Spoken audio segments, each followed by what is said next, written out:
Okay. Oh, there we go. I just gotta forget about the missing person. Yeah, you could just say that he's stuck in traffic and he's on his way. Thank you. Good evening. Welcome to the Board of Selectmen meeting of Monday, June 2nd. My name is Scott Bugby. To my right is Jim Lehan. To my left soon will be Jeff Palumbo, who is currently stuck in traffic. To his left, or my left, will be Jack Hathaway, our town administrator. And to his left is Marion Harrington. Jack, can you read us the agenda, please? I would be happy to.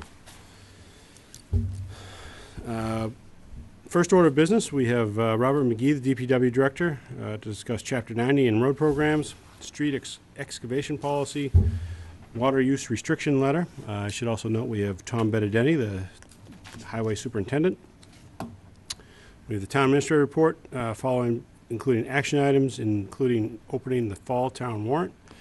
Please consider to vote a 61A parcel for 2.25 acres owned by Jane and Paul Newton. Please consider a request from Mr. Chipman. We have some discussion items, including community participation and input regarding zoning, and the Board of Selectmen liaisons for the upcoming year. I should mention that this meeting will be audio and videotaped. It wasn't on my agenda, but thank you. You're welcome. Did that. First time I missed it.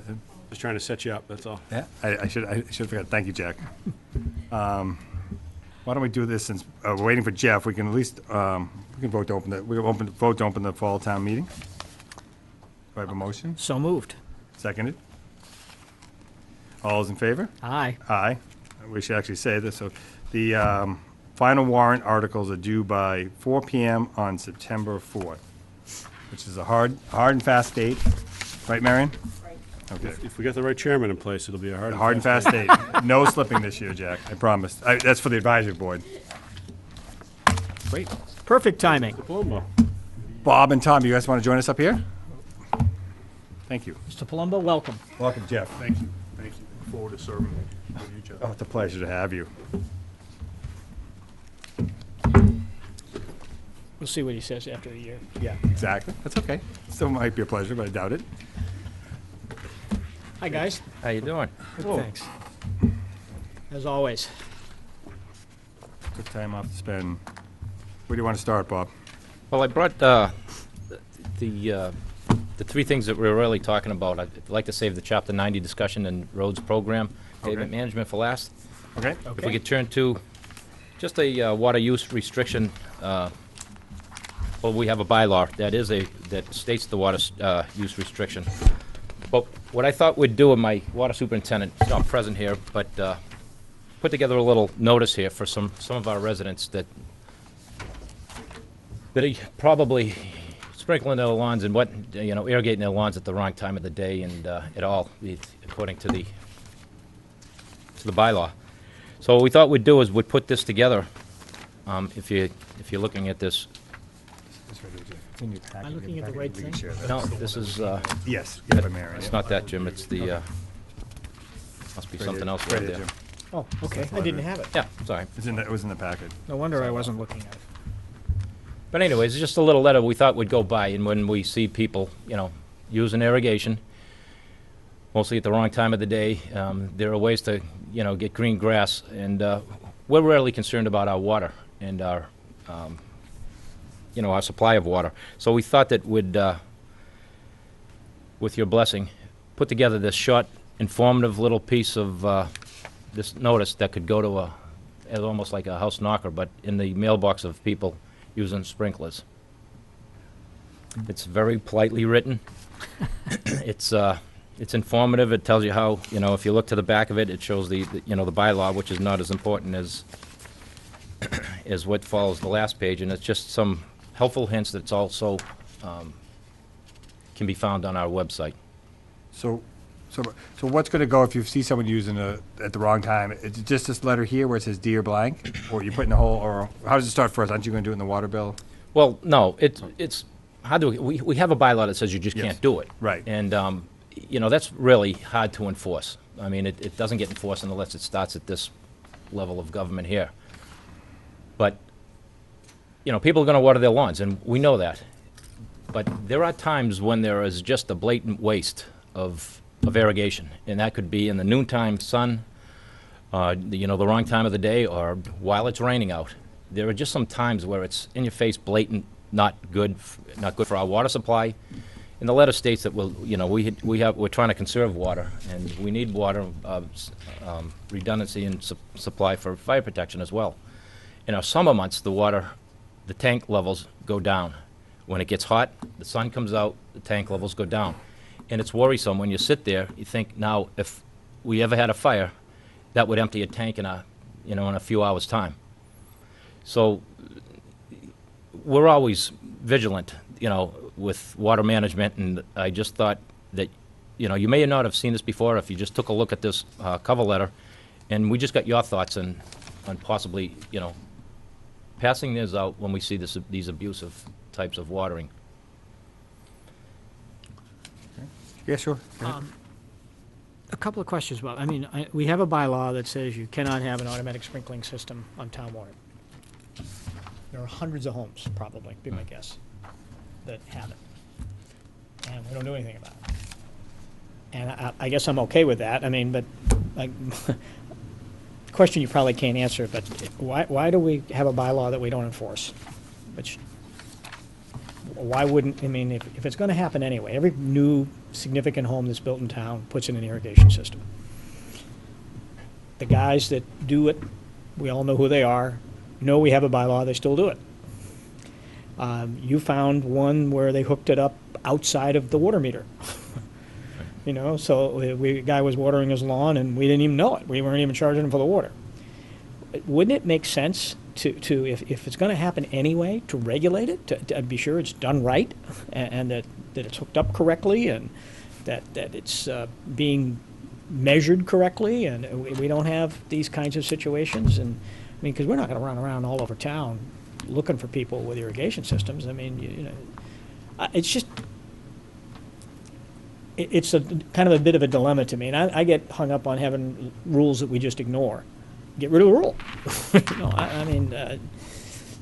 Wouldn't it make sense to do that? I don't know that we're ever going to stop it. So, and it's so prevalent now anyway. Why wouldn't we want to recommend changing the bylaw and regulating it, or making, having an inspection, it's hooked up correctly, and that it's working correctly, and that it's on the right side of the meter and not the left side of the meter, or actually be the other way around. But wouldn't that make sense? It does, and I'm careful with the subject because let's just go back some years, when houses were being built and there weren't any electric gas mowers. Remember we had to push, you didn't see the lawns back then. Yes, I do remember that. Well, I do too, and it was great when you had 7 brothers to help you with it. But the lawns weren't as extensive then. Now we buy a house in Norfolk or any town, and your house is beautiful, and you take a lot of pride in your lawn. I understand. And you've got these gas engines, mowers, trimmers. It's so easy to make your house beautiful, and the value to your house is sometimes, judged by your grass. And my parents told me we're growing children, we're not growing grass, but it's tough. People buy their house and they take a great pride in it. So how do you enforce it when it's so widespread? That's my point. So that's why I just want to bring it up, and maybe this can be the start of at least some kind of conservation of water, if not full enforcement. Yeah. But that'll be difficult, and that's going to come back to great arguments. You're going to see people in front of you here that you wish you didn't see. So I know that we got to be careful about this. Yeah, and I don't want to start a civil war over something we've ignored for a long period of time. I understand the issue.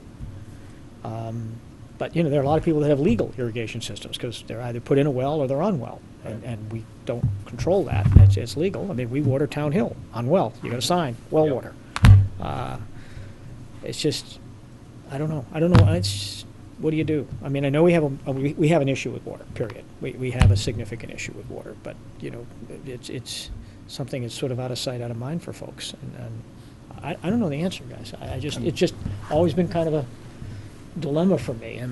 That we have a bylaw that we're supposed to enforce that creates issues for us because we have tank issues and pressure issues and all that kind of stuff in the summer months, and yet we don't enforce it. This seems so. This would be a good start. Again, unless we come up with a better solution. Start. We need to be I know aware the of our question, water. I don't know the answer. You know, we need to be aware of our water, and we put together a report. We spent some money to have our water systems researched, Right there. and it's, right.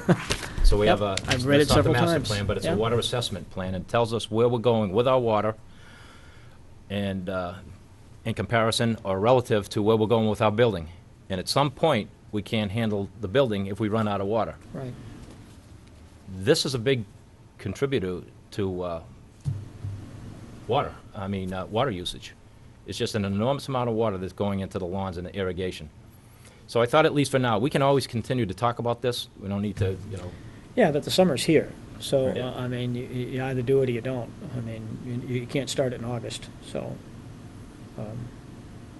well, again, I don't want to put anybody on the spot. At least I wanted to bring this to your attention. I don't know if it's, I mean, there's enforcement in here, and it's not, the enforcement isn't going to hurt anybody, Right, except apply a little embarrassment maybe, and that's not our intent either. So if you guys are out just doing your thing, Mm-hmm. and you see a sprinkler system on at 12 noon, And we know that they're on town water. and you know, well, you'll know that, you'll know they're on town water, what do you do? What are you gonna do? What I'd like to do is start by putting this in there. Are they first gonna, remember, I went back to my first one, sorry to do, are they at least gonna get this, is every water customer No. gonna get this initial letter just up front, just No, as a this will reminder, are probably they just supposed to a- know that? You know, this could go, I would do, the attached notice, when you water, but you With say most that, that's water. why. yeah, that's the attached notice, but, this here has never been, Okay. I'm testing this out on Right. you guys to see if we could just draw more attention to this. Well, I mean, my guess is, and I don't mean this disrespectfully, but my guess is that most people will ignore this. That's my guess. But even if we get a few small, don't, it's Yeah. a small factor. of trying to Unless you help. put some teeth into it, that, and I don't know what that teeth is. I mean, I don't have the regulation behind this. Do you have, I mean? Right here. Is there an enforcement component to that? Yeah, yeah. And what is the, The penalty, the first offense is $50 fine and $100 for each subsequent violation. I mean, then it becomes almost discriminatory, what street are you driving by on any given day? And how do, I have another question. How would you know, I mean, you guys know, some people, like, for instance, I'm on a well, how do you know if I'm on a town water or well? I mean, you just know the area towns. Oh, they know. They know, They'd you know. Yeah, they'd know. We can see what you're using for water, and we have Yeah. an alarm system on our KP monitoring, on our metering system, and it shows that if Scott Bugby's using, 500 gallons a week or something like that, and all this, or say 50 gallons a day, and all of a sudden it goes up to 1,000, we know you're filling your swimming pool, or you went out and you got a leak and you're on vacation. And what we do is, as a courtesy, we tell these people, because they got to pay for the water, and usually we find the leak, and it's a benefit to the water users that just are innocent enough. It's amazing how much water you use if your toilet's running. Right. It's just amazing. And that can happen. It can be just a background sound to you, and you don't catch on for about a week and a half. Your water bill comes to you, quarterly and 3 times a year, and you're surprised by the bill, the amount of it. So we intercept this because we put parameters on, an alarm system and we check it every single morning.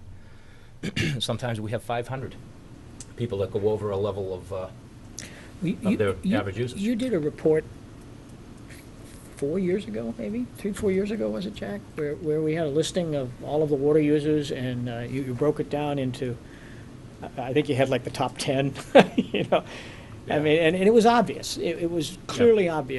Part of the permit to DEP, we have to report some of the high users. Yeah, I mean, it was obvious Yeah. who had sprinkler systems. Yeah. It is It pretty is. obvious. That all came up part of the, when we were curing the pinhole leaks and all that, so Yeah. there was a lot of stuff going on back then. But got a pretty sophisticated system, and it's really useful, more beneficial to the people than trying to hunt down, people abusing water. Sorry, I stepped away for a few minutes, but part of the challenge of that alarm system that Bob's talking about is finding that right threshold, I know. Because if you crank it down too much, you end up finding, like Bob said, 500 Yeah. alarms in a day, and it's just too much noise, it doesn't do you any good. Then you raise it up a little bit and you try and find people that have significant problems or are abusing the system. And they get a call, but they don't get this letter, because that's different. I mean, they get a call, because you're trying to help them, like you said, you're Right. trying to just, Yeah, this letter would come from, like I said, we're out all the time for whatever reason, and, it's raining out and sprinkler systems are going on. I mean, that's- And it's crazy. It's a waste of water. Yeah, I mean, they're all on timers, and they probably don't have Right. water sensors on it, so they don't shut off. And for whatever the reason, I thought this would be a, soft impact. Yeah, I mean, I don't have any concerns with what Bob is proposing. I do think in terms of the level of due diligence, which is really what we're talking about. We have a letter, as Jim said, we're not gonna be driving around the town, to the point where we're making up, lists and this type of thing. I don't see us doing that. But, certainly this report, which I've looked at as well, it does beg the question, what level of due diligence this year, and where is this heading? And are these things related in terms of the level of due diligence that we need to put into this? I don't know the answer to that, but, I do view them as being related in terms of what our big picture plan is to deal with the water issues and, which at some point could restrict development, within the town. Some of that development I know is very positive and can contribute some well-needed revenue to the Right. town, so. Well, something to think about. I don't know I if mean, this I is agree with decision- Jeff. I don't have any problem with the letter. I mean, the letter's fine. Oh, yeah. yeah, you guys okay with that? Yeah, Okay. it's just, it's It's the a start. I broader, mean, every little bit helps, man. Yep. Granted, there's Yeah. bigger issues, but. it's the broader question about how do you deal with it? I mean, it's been an issue that's been around a long time. I like your approach to it. If we got a bylaw, why don't we enforce it? And I'm the one, presenting this, and then I'm the one holding your back a little bit too. I understand that. But Or you- change the bylaw. Yeah, we don't want to do that, I I don't mean, think, or make it. I don't know what the right answer is, but But in the heat of the summer, if we do have a fire, and a we problem. actually live that perfect storm, it's frightening. well, So you need to, if you had, according to this, and I remember the ancillary report you put out, if we had, what was it, any of you guys, I think it was 822 or 842 homes that are eligible Right, to all hook came up on to board at town once, water we'd about to that do it. have not, right. that would exceed our capacity. Doesn't even take into account New new development, growth. anything. Yeah, so- So, I mean, it's a That very, along with the fact that it shows the decline in wells, and that's Right. not a panic button. no, but it's going the more wrong you way. use, the more you drag in the, So and I know you're exploring all new opportunities, but they're time consuming. I mean, I think you've shared 3 to 5 years to get these things up and running, and we're in the process, but they're also very expensive. Right. They're not, $2 price tags, so, Let me ask a question.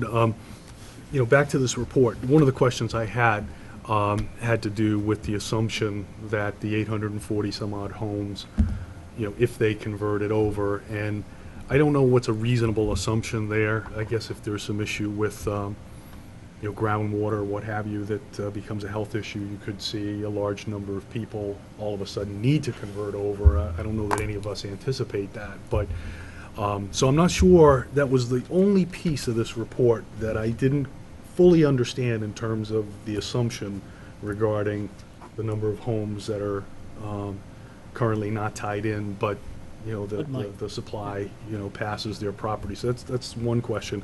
And the other question is, as we work through this in terms of coming up with a long-term plan, long-range plan, would it be possible to overlay the knowledge, the data, as far as the sprinkler systems, if in fact that's the most critical time is summer, and we have any understanding in terms of what that volume is and how it affects really the urgency here of doing something in terms of another well, what have you. Would that be possible to incorporate that lens into this analysis and this activity, which ultimately we're going to need to take some activity relative to this report?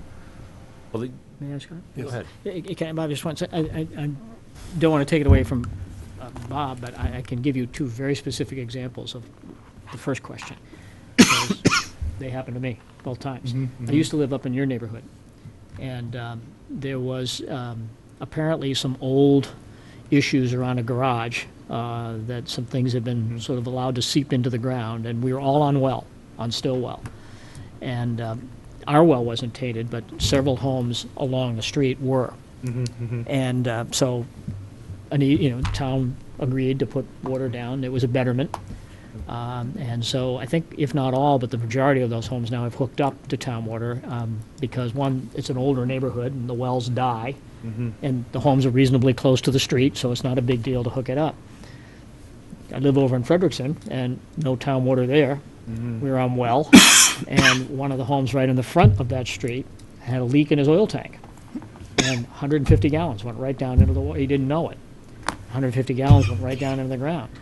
Again, we're way down the other end, didn't impact our well, but 4 or 5 homes around him, their wells were ruined, and they had to have town water. So town water comes down. I'm a living example of betterments. Everywhere I go, there's a betterment.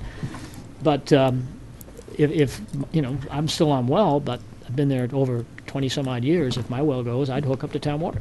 Right, I And- think that's what Jeff's question is. I'm on the same, we're on the same thing I'm with Yeah. Branch. I'm not gonna hook up to town water until something happens to my well, probably. Not that I'm If against it town water, got, it's just I like, why test not? it every year, but if it went bad, or I'd replace a pump, but if anything, if it went dry, who knows? You guys know this better than I do, but, someday that may happen.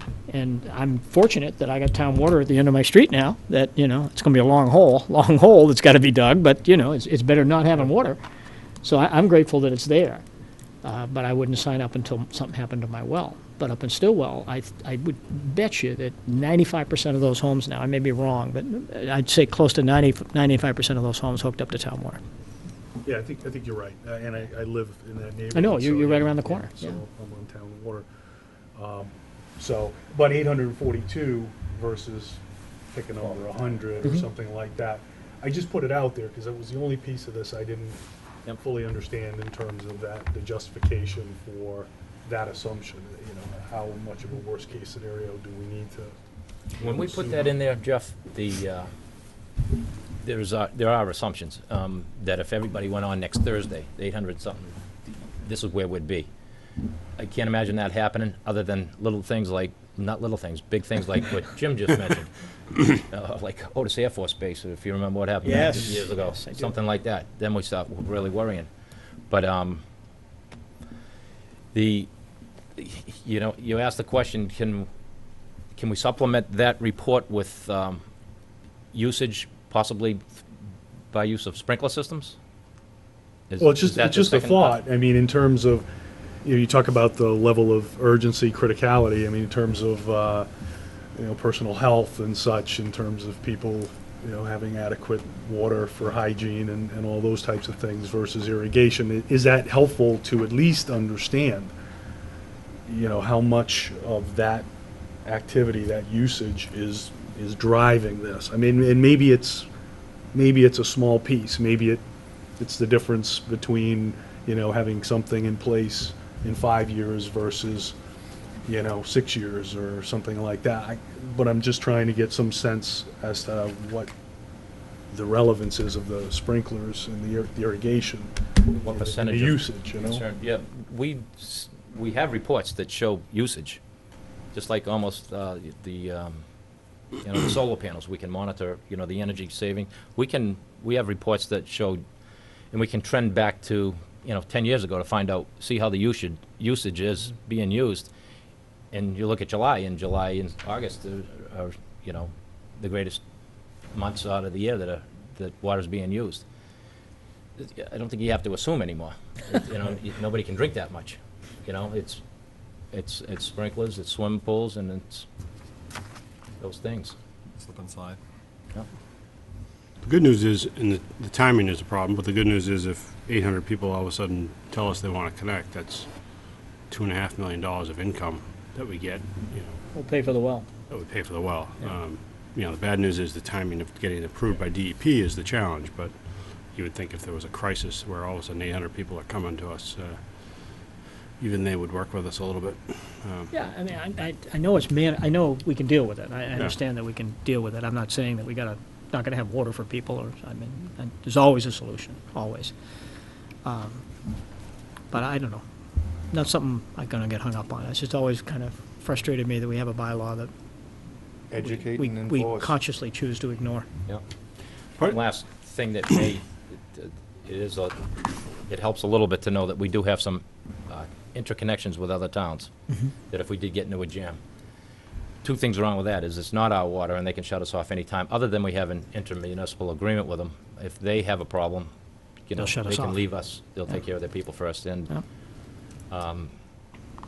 you know, we have another report, a master report, Jeff, that, I don't know if you've ever seen it with,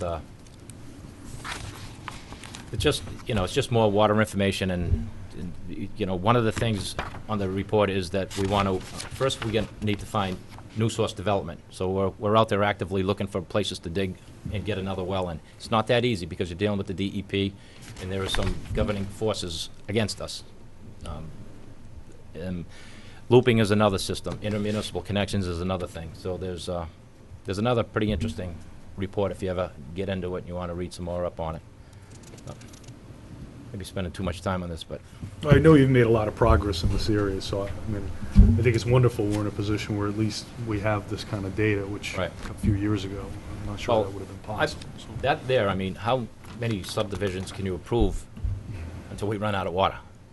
I say that the tiptoe saying that, but we can't turn our backs to the fact that, you know, we can't explode and not have enough water to, you know, Yeah, so, I mean, I think provide.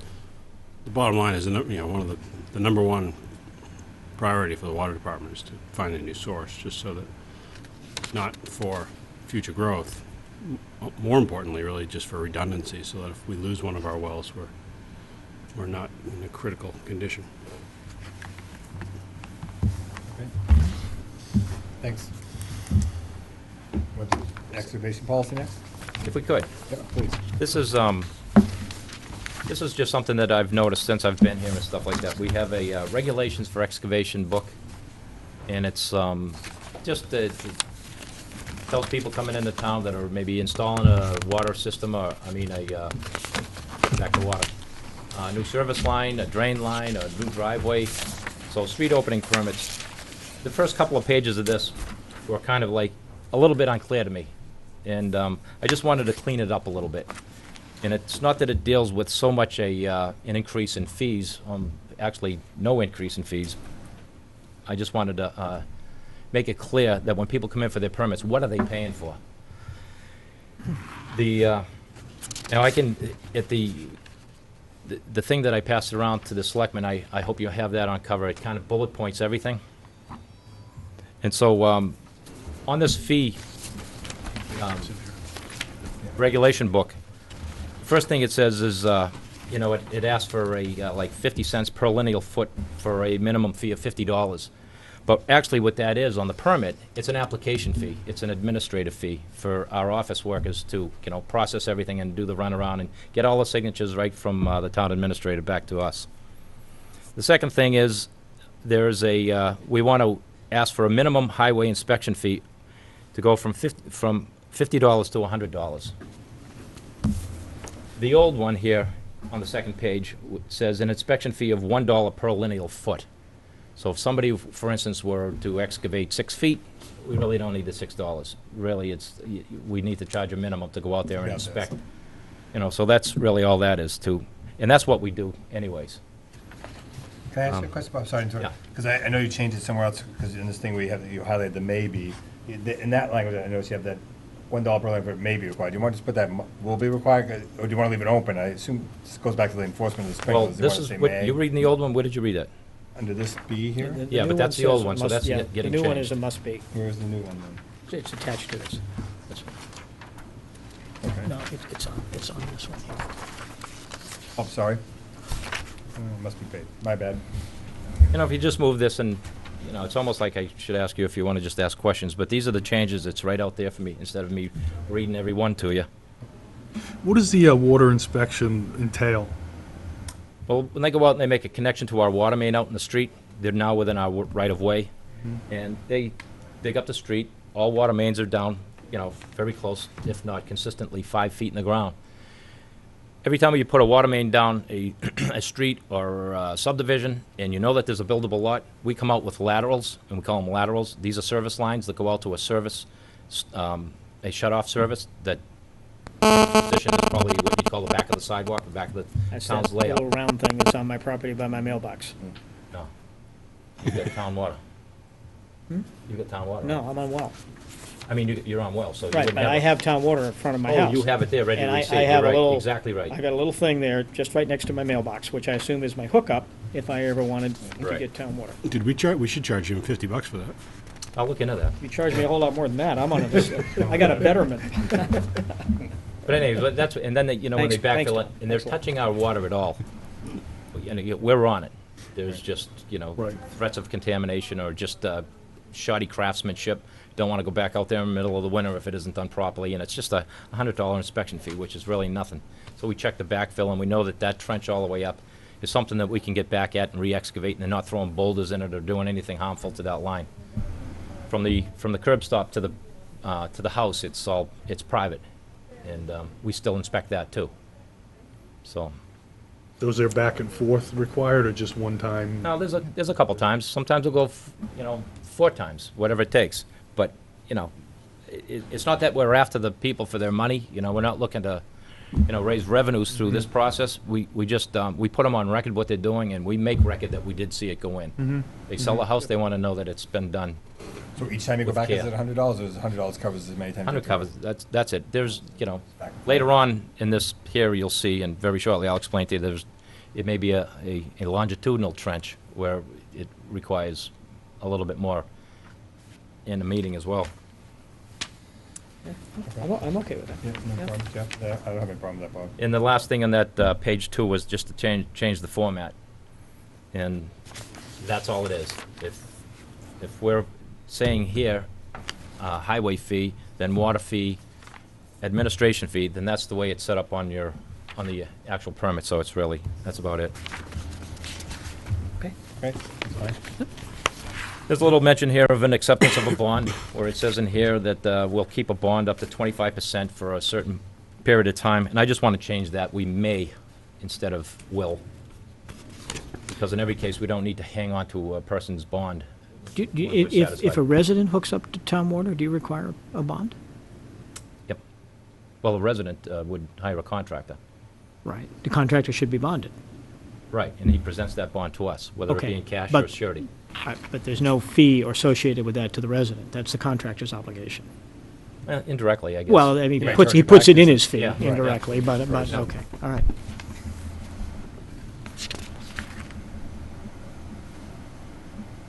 And then the last thing is about a performance bond, and, you know, the old calculation had a, you know, like a square foot calculation. There's too many variables in the field.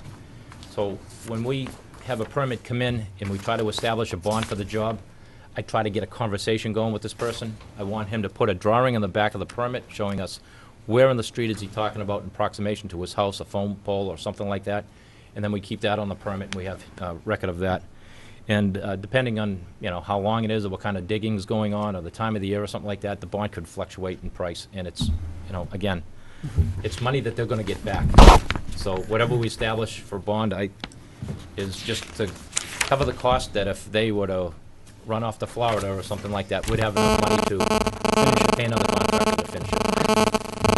And that's all it is. Regulations. Thank you. Now the good stuff? Now, does that, may I ask, Yeah. require a vote? Because Yeah. there It are does, some 'cause we're nominal changing it. changes. Yeah.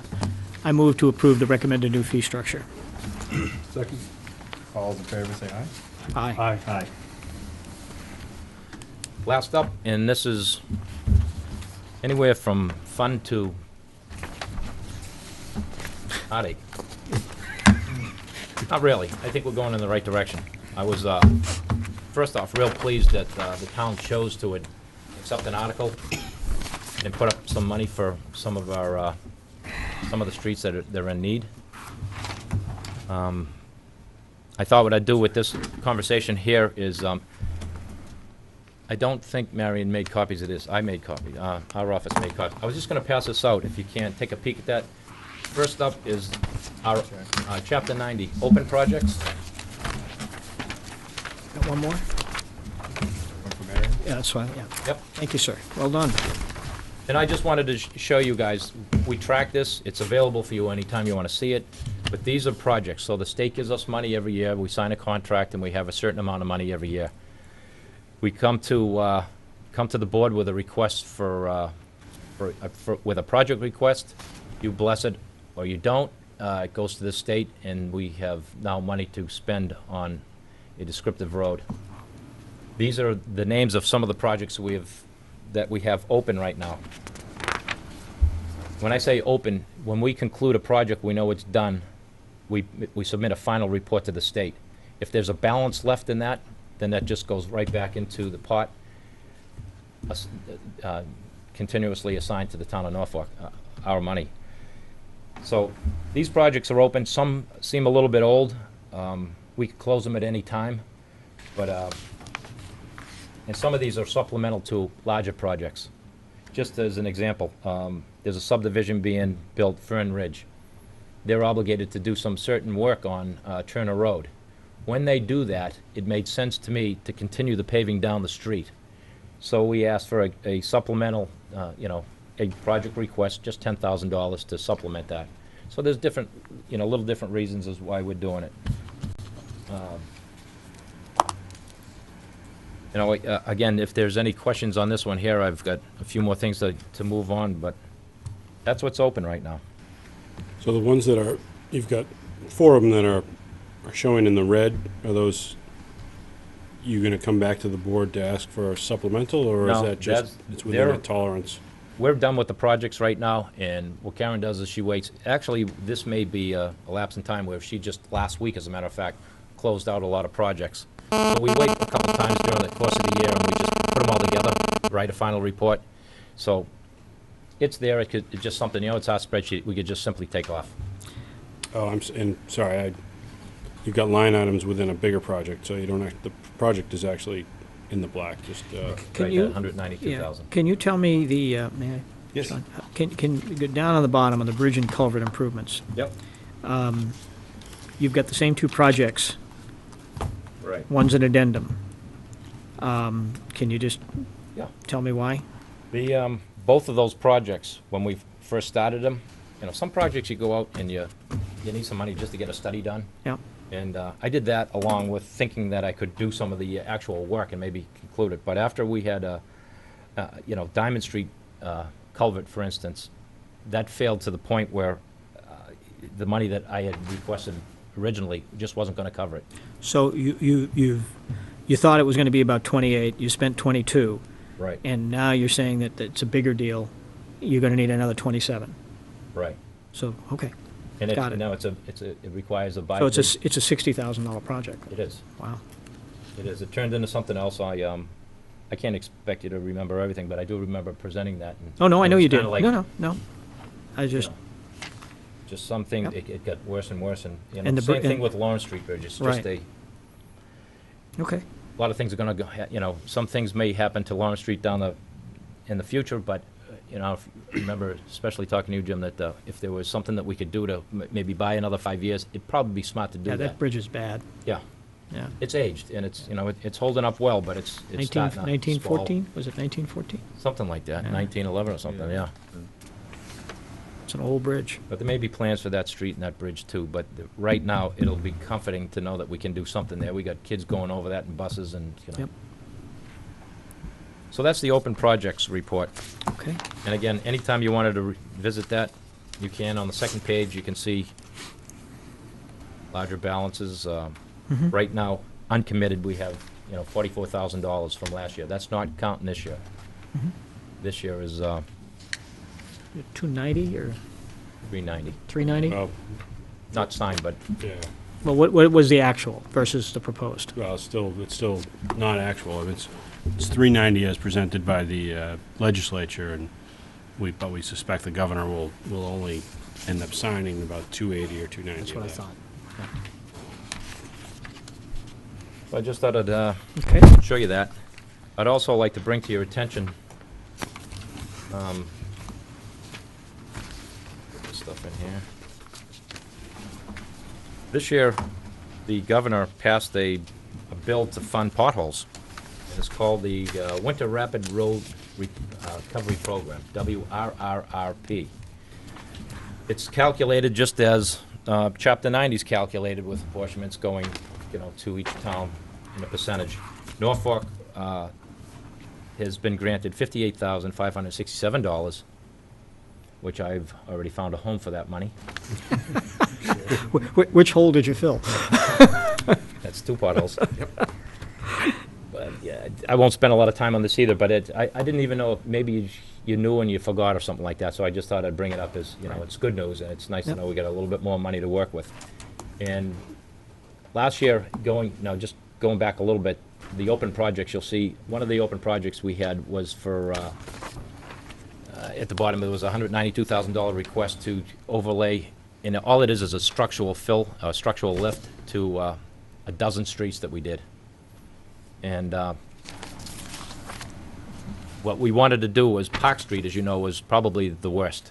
It got the most, the phone calls. It was just a street that couldn't wait for funding. I mean, if that can happen.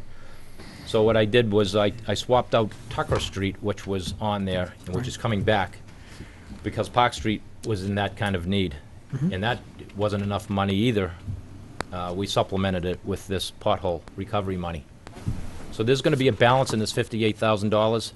And what I would like to do with that is, when I give you, ask you to vote and sign on, is I want to get the balance of this money, reapply it to Tucker Street, Tucker Road. Tucker Road's not heavily used, but it's a war zone. Is this the part between Medway Branch and Medway? The whole thing. Full thing. Oh, so it's Both sides. both sides. But I think this side, for what it's worth, that side is a disaster. Yeah. Midway Branch to I thought that was the side you were going to do, but It's pretty bad, but the other side's catching up quickly. well, they hate being behind. Right? Yeah. I think- But I thought that side seems to me to be a whole lot worse. Right. Yeah. I just wanted to bring that up and tell you how we intend to spend that. When we come to you with the approved projects, you're not caught by surprise. Before I move on to the spreadsheet, there's one more time on the roads article, we were approved for $279,000, Jack, I believe, on the town voted. It's upper twos. I don't remember the exact number off the top of my head, but Well, I think it is, 279. And we'll be starting work on Main Street and Lake Street sometime this year. Have you already started Main Street, the sidewalks? It's already started, isn't it? Main Street's almost, it's a couple miles long, so there's segments of Main Street that we've, yes, we've started parts of Main Street, I think is the answer to that question. There you go. Right. They said starting soon, started there, yeah, okay. Bob likes to refer to that as Washington Street, so if you hear him refer to I Washington have no Street- idea what he's talking about. I'll back Jack on that one. Come back in North Attleboro. But anyways, I just wanted to let you know that article, that work will be going on. The funds are, when they become available, we'll start work out on that. Don't want to start breaking out too many projects that I get so many going that, I can't find contractors to fill them, so we're just going to try to work our way through the summer and get some of these projects done. What, we know Maine and Lake because those are specific in the warrant article, That's right. funded by debt and all that. You don't have $608,000. No, So of this list, thought you might have it. Please come to us for some money. if I did, I'd be more than happy to give it to you. But you can ask, no harm. What's your priority on this? Well, Where you going? I mean, I know you've already started some places, but I mean, what's your priority? Because I thought it'd be a good idea to just open this up. There's a couple scenarios going on here, because we don't have the kind of money to do everything that we'd like to do. We'd just open this up, and if it's our decision what to pave and you approve, that's fine, but we just, also another vehicle to let the people out there know that, when's my street getting done? These are the streets that we're looking at. So, right now, I show appropriations $390,449, but Jack, you're telling me that maybe that might not come to us full or in halves or something like it did some years past. With that, we have your choice of streets. well, how much do you have? You have what? 44,000 left from last year. 44 plus this 390, and anything I don't spend on any of the other projects fall back into the pot. So on a good day, you got Yeah. 400. Yeah. What about the 58, or is that in road repair The already? 58 That's is the Tucker, you said, remember is that? going That's to- the pothole stuff? go to Tucker, and then, Yeah. and then That's even in then there, it's gonna though. fall. So in other words, Park Oh. Street's being done now Thank you. through Chapter 90, but there's not enough money in that $53,000 balance to do, so I'm gonna need another 20. So that 20 will come from the pothole recovery, leaving 33,000 there that I'll reapply to Tucker, which will be shortfall by I forget how much money, and Tucker that'll be it. 72, right, according to this, so, Yeah. all right, so you get, Well, I'm just curious because, you're only going to get, unless something magical happens, you're only going to be able to do at best 2/3 of these. Exactly. And I was just curious what your priorities are because, I mean, I guess we all have our pets, but to me, sidewalks going to the King Philip Junior High School should be right on the top of the list. I mean, that is just a dangerous road for those kids to be walking. Rather than parking on the side of the road and all the Yeah. line up to get the kids, right? The King Street figure there also includes sidewalks. We'd like to squeeze in there to join up the neighborhood at Ridgefield. Right. I know, that's what I'm saying. To me, sidewalks are just, that has been, we've been very fortunate. Nobody's been hurt there. Yeah. So do you have a priority? I think that's what Jim was asking, Bob. If you, give us your. I think Bob was Well- asking if you guys have a priority. Well, no, I mean, I'm like I said, I'm with Jim on that King Street. Well, I'll to tell you me- what my thinking is that, and that's why I went through all the funding that we, a joke, I missed it.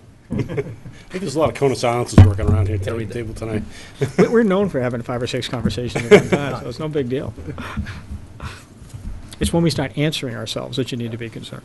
But I better get used to, I guess. Just like lost. I'm lost. It's So a You gotta fast-moving join committee, in. Jeff. go ahead, Bob, sorry. What I'm thinking is, just backtracking a little bit now, we went in front of the people and we asked the people, would they like to fund Main Street and Lake Street? And they I said hope that we yes. can go back to them another time, maybe in the spring, and point out other streets that need to be done. I think what happens is that if we go present an article to the people for funding, and it's in somebody's neighborhood, like Pheasant Hill or Lafayette Estates, it's more likely to get nixed. But if we ask the people in the town to fund streets that are commonly used, like main streets and secondary streets, everybody feels like they're getting something for their dollar, and it's a serious value to this town. With that, I would like to touch on all of these streets, but Fruit Street, for instance, there's what you don't have in front of you is if I would, Tommy and I went out and studied Fruit Street up and down, and we came up with the segmentations of Fruit Street. A couple of years ago, we reclamated Fruit Street from the Medfield town line down to a certain point, picked it up, and we went down by Jane and Paul's, and we reclamated that, and we binded it. Both of those are waiting for top coats. The only reason I did that is because my predecessor, Butch, did the Noon Hill and left that in a binder condition. So one day when we come into the chips, you can't leave a binder too long. I figured we'd just stop the whole thing. But there are segments of Fruit Street that need to be milled. And if we mill Especially them, up around that corner. right, and there's some, we're gonna have to widen a little bit. There's some trees, that just need to come down. That's just the way it is. Before you put this kind of money into a street, and, you just can't go around them. So what we're thinking was that we'd go and we'd mill out and overlay the real bad areas, and the areas that we did before that are in binder condition will remain that way. So now we have a street that is, we have got a good sub-base in the street, and we've got a binder coat on all of Fruit Street. And then maybe we can go to the town in the spring and ask for the money to top the whole thing, because the figure on Fruit Street is $175,000 if we were to do the whole thing, not Something else. 117. And that includes a final coat. That's right. And I've got those figures here. It's all been, I I calculated believe all you. that. Make no Yeah. mistakes on these. But these, every street you see here, I don't think we can go through another winter. I just don't see that happening without, real chaos. So that's what we propose for Fruit Street. But you're going to have to go through the winter not doing something on this list. Well, see, this isn't a complete job. This is, No, but, so this isn't a complete job. I assume none of these are complete job. Well- Are they all the same? Because, like, I think Jim's saying you got 608,000, and you're probably only gonna have 400 and something thousand. So some of these are gonna have to go through the winter, unless we. right, but come up they'll with go more through the money. winter after, Tom goes out there and cuts them and patches them and makes them So, okay. so let me, maybe I misunderstood then. So the 608, when you're talking about doing, the 173 is a finished product for That's Fruit right, Street. to include sidewalks. Right? So doing what you're going to do is going to cost 115 or another number. Is that what you're telling me? You're not going to do. necessarily. This is open for, in Well, other words, let me I'm going to tr- do let some me- work on every one of these streets, no matter. Okay, let me try it a what. different way. It's probably me. Okay. Let me just try it a different way. If you were to do all of this cradle to grave, finished product, that's the number, 608, No, it's not. okay. Because fruit goes up to 175. But he's got 173, I'm That's sorry, I'm King. looking Yeah, at King. I'm looking at King, my apologies. It goes up a lot more than that if he does So, everything. so this is just a touch. This is a partial solution. So my question is the same then. You've got 400, you need 600, which ones aren't you gonna do? And that's what I said, walking in the door, is that's why I want to have this discussion. wants us to And help I'll, maybe I can tell you at the end of the meeting, or if you want, I can present to you what I think we should do, and, Yeah. You're the but expert. I just wanted, I wanted to bring would want this you to to. everybody's attention, that's all. This might help me. So does any of this include top course? Yes. Some of the Streets- projects do, but not all of them? Is it- Right, like King Street and Maple Street, they intersect one another, and if you haven't been up Maple Street, it's in real bad shape. And we can go down at any point and cut a joint and stop and take care of the real bad parts of Maple Street. But the rest of it is gonna be just as bad next year. So smart management would mean you do the whole thing. And we And were so out that's there where we're before torn. with the Fern Ridge, and that was always part of the discussion, that Right. it would be done at some point in time. Some of So that now money you're saying they're we're- going to be doing. You're ready to Right. do that now. They got 500 feet of that paving to do, along with some sidewalk work that we're Sidewalk watching as as well. mitigation for, So not King, Fern Ridge, No. Paddocks and Carls. Paddock, right? Fox Run. King and Maple is, so that's with a finish coat? Yes, It's not just the, That's milling and paving, correct? right. and then Union Street, same thing, or is that? Yep, that's everything. That's a That's finished, a finished job. that's a finished And job. as you said, Fruit Street is just, Pay attention to the to and from if you can, because Union Street is falling apart also in the swampy area that joins us, the town. That's not in here. Just a I think that's the section. hollow. The hollow? The hollow? Barbara Bartholomew has schooled me, that's the hollow. Oh, and the snappers have already started. I saw one coming here tonight. Huge Oh, yeah? Trying to cross, yeah. So, as you said, 117, Union Street is a finish coat. 117 for Fruit Street is a binder course. Right, that gets Fruit Street leveled and strong. And then Tucker and Campbell is, I'm gonna guess, a finish coat. Probably gonna guess. Not wrong. really. Okay. Well, you know what it is? It's going to be a finish coat probably for the next 10 years, just because the application that I'll put on there will last that long. As I always refer to the engineer's handbook, those streets are in such bad condition that they require a top dollar repair. We just can't put that kind of money into it because, if you look at there's a mile of street between them. So so you're taking the same approach as you're doing on Fruit Street, or a different approach? No, the approach I'll take on this is what we did last year with Leland and Priscilla and River Road. We do is we go up there with our own equipment and we grind out all the cancer, as we call it, on the street, all the cold patch and all the loose stuff. We'll go up there, we sweep it, we blow it, we sweep it, we blow it, get as clean as we possibly can. We have aggregate industries come in and we order up a finer mix, which has more sand and oil in it, and then they'll go and they'll cover the road. This will get into the potholes that want to come out, the cracks that are in there and so forth.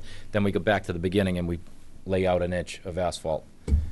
And I wouldn't do this in the city. They'd laugh me right out of town. But it happens here and we've done it. I mean, I can't believe Boardman Street's, still in the shape it is. We only put down this much asphalt. So I'm not proud of this method, but it's something has to be done and you get some life out of it. Just because of the lack of traffic. There just isn't, So that's the Boardman method, as we like to refer to it as. This is a little better than that, but that's what it is. And like I said, for money that we can't spread into these streets, we'll do in-house by cutting and patching, and that's what we've been doing the last 6 years, holding these streets together with no money. So you're going to attack all of these streets anyway? It some just need extent. not be to the degree that you're listing Right. here? Okay. Or the smart way to do it, but the necessary way to do it because of. You're going to buy Right. time if you have to? Right. Okay. Put money in, not really going anywhere. I was a little slow understanding, but I got it now. No, that's why I wanted to, leave it for discussion. That's good. Okay. So if you want, I will make a proposal, and not here, but, Can you send us something? sure. Well, is I this in just wanted fact to see your if you had proposal? any preference. Is this your proposal? Is this No, what- oh, we can't okay. afford this. I'll make one, You can afford exactly I'll make one for the money that we have. I'll wait for, I'll wait for, Yeah. I'll wait Walked for into the that mail. one. Yeah, I'll wait for the mail. then we can talk about it, okay.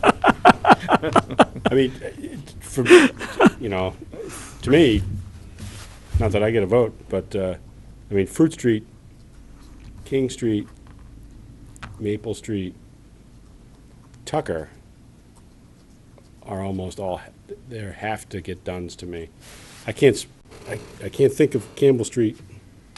Campbell from Seekonk to where Old Campbell and Campbell. Yeah, come where the bridge together. is. That small section is really bad. It's almost, And it's narrow. yeah, it's narrow. It's actually in the same condition almost that Park Street was in, Yeah.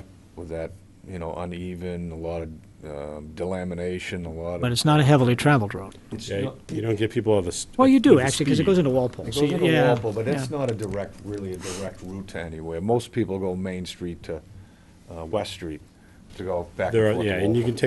can take alternate routes Yeah. if you had to. And people aren't going as fast as they were on Park Street. But it does need a good Band-Aid.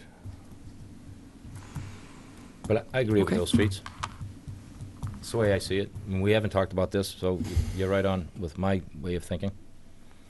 But didn't you say, Bob, earlier on, you wanted to maybe do it as a capital, where the town people kind of put their, Well, hopefully, it's a great habit, and I hope we just started it this year. But you take Fruit Street here, and you take Union Street on here, and that's the kind of streets that I think the town should I pay think for. King Street too, because of the sidewalk. Right. Safety issue. I mean, I think And then- people would get behind it, but.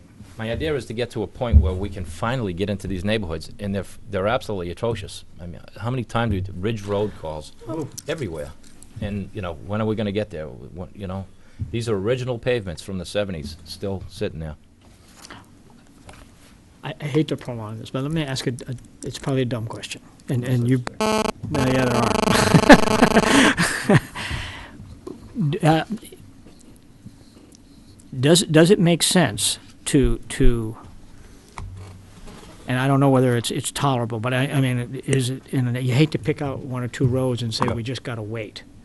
But if it were possible to pick out one or two roads and say, look, it's just gotta come off the list, we can survive 12 months or 8 months with it being off the list, and dedicate the appropriate resources to do the other roads right, without just a short-term solution, but a longer-term solution, so we're not back here 2 or 3 years from now redoing what we put into it to begin with.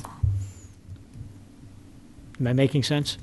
I know what you mean, What would we drop off? Yeah. and how could we maintain And the could we street? survive with it? I mean, we don't want people's car disappearing, I mean, that's, but, I just, when you do a partial like that, I understand why you're doing it. I completely understand sure. why, and sometimes it's the right answer. But you know that longer term, you're incurring a greater cost to fix what would have been cheaper to do it the complete way, day one. I mean, that's just a comment, you'd agree, I'm sure. You don't always have that option.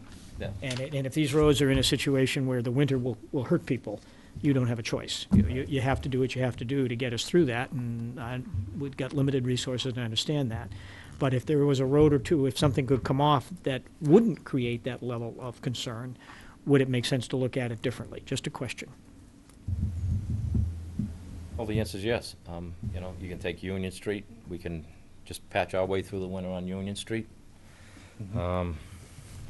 Wouldn't we, over the next 3 or 4 years, be more efficient in the use of our money to do it that way?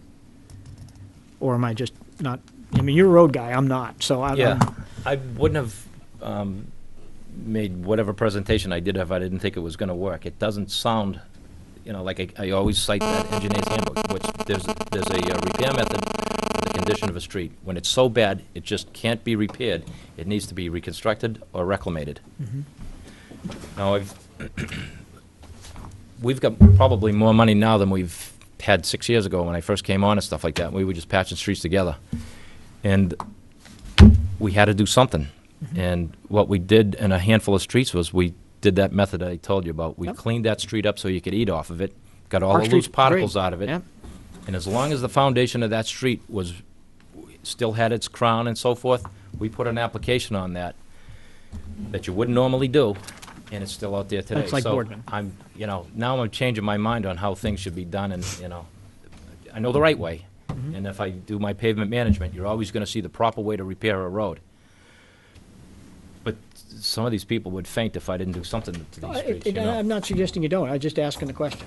I'm, Good questions. That temporary fix is almost the way I've explained it before, is it's pothole patching with a paving machine.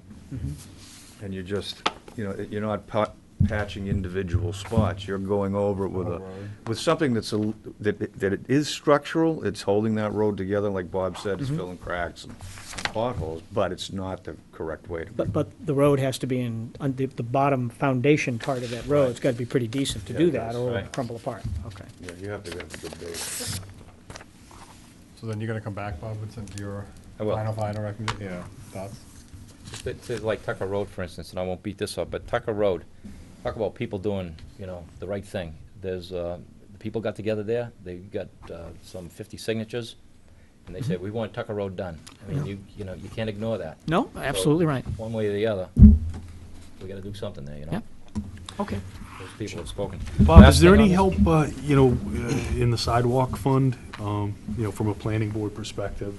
Yes. I haven't really looked at that in terms of what the balance is and whether, I think the planning board would have to get on board, but that might be an opportunity to help the situation a bit. I was thinking, Jeff, and we did a little bit last year, is go back and ask for some more money for the cobbles in the center of town. The bricks have disintegrated, That's and we immediate just can't let Stop that and Shop. investment go. Yeah. And so we've been chipping away at it, so I think we're 1/3 of the way there. We still have, if you look at our balances, we still have some money to do some more work there. And I was gonna see if the planning board felt generous enough to give us some more money because we get the, the roundabouts and a lot of cobble work to do. I think the answer to that question may hinge partially on the meeting that we've been trying to have with Stop and Shop, correct? In terms of, the outstanding bond and trying to negotiate. Well, that'll outcome. satisfy, there are a couple of crosswalks. It's that they didn't put in a handful of crosswalks that we need to address. And I on that think end. the planning board has said that, once we negotiate a fair outcome, that then we could utilize those funds perhaps in ways that would, benefit the town in the best way. Oh, I see what you're saying. There's Eliminate the some side, options yeah. there in terms of how we deal with it, so maybe the sooner, and a credit to Bob, he tried to pull together a meeting with Stop and Shop, and I guess they canceled, so. They brought the second string out. But, There seems to be a pattern, doesn't it, with canceled meetings? last thing I want to just mention on this here, and I hope I don't catch Jack by surprise, because I always go over things with him, but Cheyenne Industrial Park is reaching that point of repair it now, or we don't have the money to do it. I mean, the access Situ- road? Right. Yeah. There's some money sitting in bond. It's, the story behind that, I think. Yeah. The bank has the money, and the question is, do we want to take over that and bring it up to acceptance standards by rebuilding it? And it's not that far gone that I know that there's enough money in there to do it. That, for your information, I think every lot up there is sold now.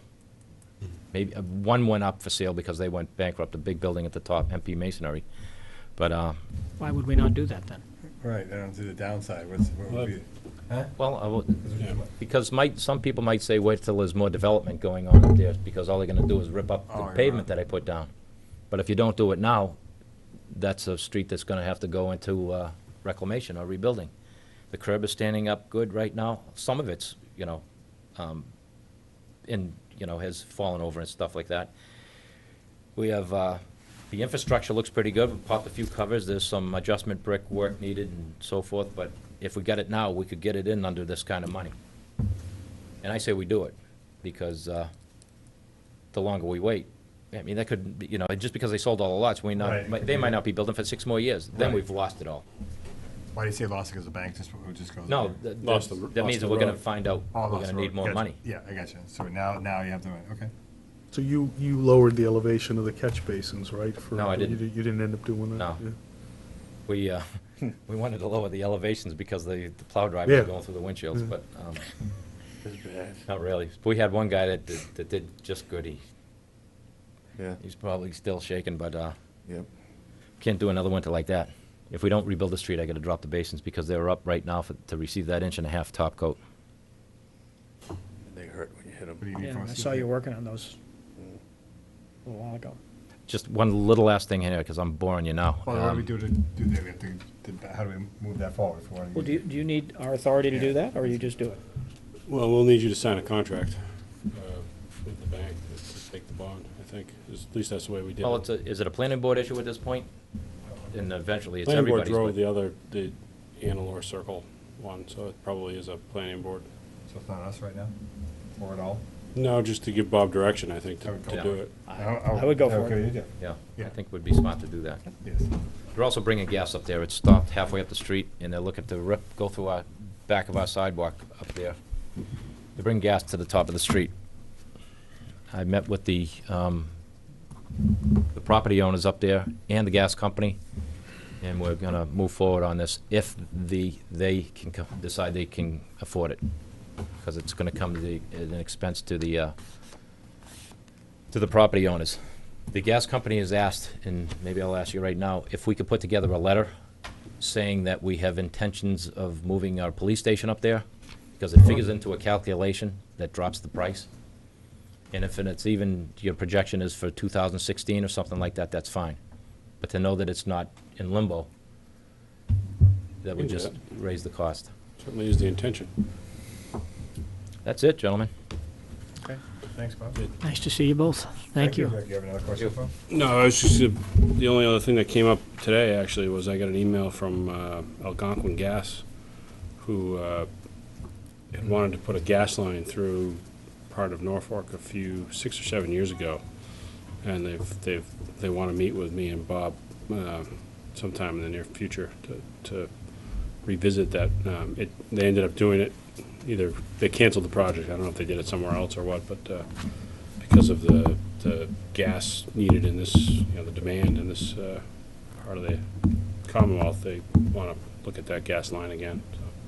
At their expense? I mean, is there? Yeah, it's not our expense, but it's they'll have to go, but they want to talk to us first, and then they'll have to go, they'll have to negotiate with each of the property owners that are impacted by that. What about Columbia Gas? I think Algonquin is Columbia is the delivery Oh, okay. mechanism to the individuals. Algonquin is the main gas line that's just kind of going through the area to the substations or whatever. So we'll meet with them, and then we'll obviously report back to you before we take any action. But that's always a touchy subject when it happens. Did you know that the Mass Bay Commuter Rail is now called something else? Yeah. Yeah, because they lost, Yeah. the contract went to the French company. Right. I forget the name. Kelios, something with a K. Yeah. It was awarded to a new vendor this year. That's about it. Thank The you. only- Thanks for your time. Welcome, Nice thank to you. see you both. Thanks. Thank you, guys. Thank you.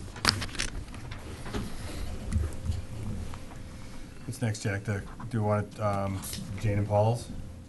To the, Sure. I did talk to Mr. Cannon, and it's, so the 61A is, so they've got Jan Paul Newton, some land that's in Chapter 61A today, and it's actually, so the town has the right of first refusal, and they've subdivided, it's this, This is along Fruit Street, or is it along Cleveland? yes, it's on the corner of Fruit and Cleveland. So they've subdivided, I could see it from the other direction. This lot. So here's Cleveland, here's Fruit. They've subdivided this lot, and they've got 2.5 acres that they want to take out of Chapter 61A and sell. So they're just asking for you to rescind or pass on the right to. pass on your right of first refusal. Questions? I don't have any issues per se. I don't know, precedent on this, We passed on a something like couple, this. same thing with a couple of lots already came out of 61. Farther down Cleveland, yeah. Yeah, we passed, yeah. We passed that one. I think the only time we ever didn't pass was the Weaver property. Right. That's the We only did one. exercise our rights. Yeah. Okay, can we get a motion then? I move to pass on the consideration associated with 61A on the 2.25 5 acres owned by Jane and Paul at the corner of Fruit and Cleveland Street. Second. Any further discussion? All those in favor? Aye. I will inform Mr. Cannon. Thank you, Jeff. We need to, George, you do that in the first? We opened the warrant. You open the warrant, congratulations. So, town meeting will be November 18th, if my memory serves. And the warrant closes September 4th. September 4th. Always can come earlier. I did have, based on our last meeting, we received a letter from a resident just asking us to send a letter to the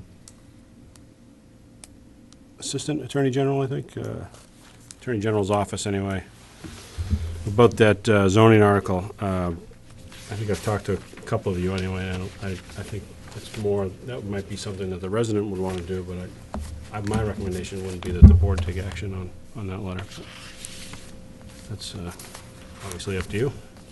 No, I mean, I spoke with the individual as well. I didn't say whether we would or wouldn't do it, but in my opinion, I'm not sure you two gentlemen feel, it's not our right to overstep the vote of the people at town meeting. I'm not here to second guess what people might or might not know, or how, when they make a vote. So, I mean, I would feel uncomfortable, at least coming from the board, asking the Attorney General to review that. From a personal level, that's, I think, up to any individual to do that if they want to do that. I don't know how you feel about that, Jim? Jeff? Yeah, no, I mean, I agree with that in terms of, just speaking for myself personally, from, my planning board involvement, I think the piece that I personally was not aware of is that it would impact some properties that perhaps were already involved in some phase of, public hearings, what have you, in terms of project proposal. So that piece of it was new for me, but I certainly understood the ramifications in terms of 100% residential, which I think was one of the things that perhaps some town meeting participants may have missed that piece, but I certainly didn't, because that was part and parcel with the article when it was approved 2 years ago by the planning board. I would not consider agreeing to this request, but, it's, zoning articles are inherently confusing, even for those of us that deal with them on a regular basis. And I do think we can learn from experience. I mean, we've had zoning articles every year for forever, in some capacity or another, either in the spring or the fall meeting, and they're always confusing. And we have to find better ways to sort of package the information that says, not being simplistic, but maybe it has to be this simplistic. Here's what it allows you to do now, and if you vote yes, You get this. here's what it allows you to do then. And here's what's different, 3 slides or something That'd like be the that. best, yeah. So I think we can learn from years of this experience to do a better job. That said, that was a meeting in which I thought the moderator did an excellent job in allowing the discussion to flow as freely as anyone wanted it to flow. And there was ample opportunity for anyone to raise any issues. And that warrant was out prior to the meeting. Our bylaws are online. Shame on us, and I include myself, because I wasn't aware of the impact to that property either. I didn't think about it, to be honest with you. But that's my fault. Not the people's head. Shame on me. I should have recognized that had an implication beyond the scope of just a density issue. But that said, no. I mean, that was a free and democratic forum, and town meeting has spoken, and it's a perfectly valid vote, and we move on. Thanks. One final, Yeah, I'm sorry, we could then follow up, just let them know. Sure. Thank you. just respond to the email. Yeah, if you don't mind. Happy to. Just one minor update. Tomorrow, Mr. Bullock is meeting with, we've put out an RFP for the siding the town hall. And one of Bob I think I had this up in my office for a little while, and I don't know if you looked at it or not, but we were trying to pick out colors. He would like to give some direction to the, so we picked out, we do have options such as canary yellow and fire truck red, but we were leaning towards flagstone or Pacific blue, which are about as close to this, the color that the building is now.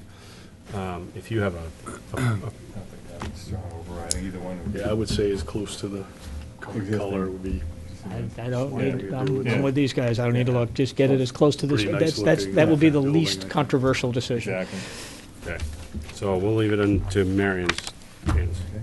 She has much better Bob? aesthetic skills than we have anyway.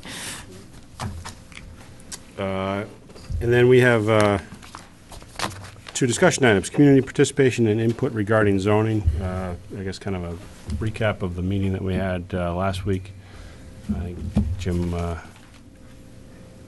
don't know, Jim, you and I talked about it, and you kind of were leading the charge on that discussion, or at least so I didn't know if you wanted to recap that meeting based on Mr. Chairman's. Right, Pleasure of the chair. Sure, please do. Sorry, Mr. Chairman. No, it's okay. I mean, the working session, we were really sort of digesting a little bit about town meeting, number one, and what we can learn from it and how we can do better. But what really drove my need to want to talk about it is that we have two large projects, one of which has a sense of timing associated with it, and that's Southwood. And for those at home that didn't attend town meeting or have not had a chance to see it, there is a proposal that will be coming to us regarding the Southwood Hospital property, which is on the other side of 1A, opposite the old Walpole, the decrepit, whatever you call it, Walpole Prison. Some folks don't even think it's part of Norfolk, but it is, and it's a large parcel of property, and he has a purchase and sale agreement with the Archdiocese.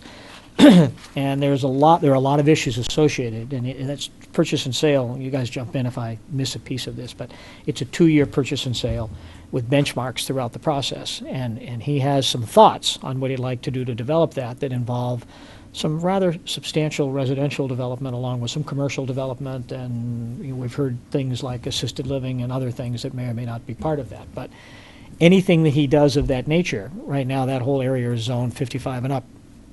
So that's not going to work as he sees it. So he's going to want to talk to us about whether or not there's a willingness on the part of the town to consider some zoning changes, whatever they may or may not be, that would come to some mutual agreement as to what this project might. Hopefully I'm saying this reasonably well. One of those benchmarks is February.